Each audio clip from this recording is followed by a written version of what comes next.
नंदुरबार जिल्ह्यातील पहिल्या साकवचे आमदार आमशा पाडवी यांच्या हस्ते जिल्हाधिकारी डॉक्टर मिताली सेठी यांच्या उपस्थितीत दाबचा राऊतपाडा येथील लोकार्पण सोहळा संपन्न झाला। पावसाळ्यात विद्यार्थ्यांना शाळेत ये जा करण्यासाठी अडचणीचा ठरणार या नदीवर शासनाच्या आदेशानुसार साकव पूल बनविण्यात आला।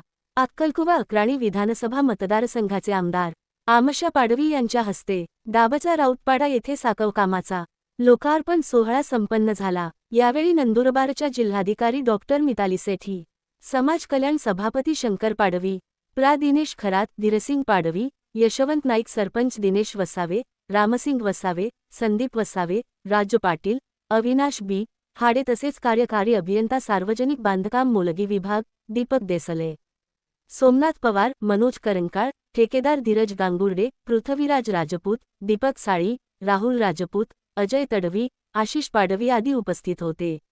यावेळी तालुक्यातील शिवसेनेचे पदाधिकारी, जिल्हा परिषद सदस्य, पंचायत समिती सदस्य, सरपंच, ग्रामपंचायत सदस्य तसेच शिवसैनिक कार्यक्रमांसाठी उपस्थित होते। सातपुडा मिरर न्यूज नेटवर्कचे YouTube channel subscribe, like, share करा। बातमी व जाहिरासाठी संपर्क 9423497275।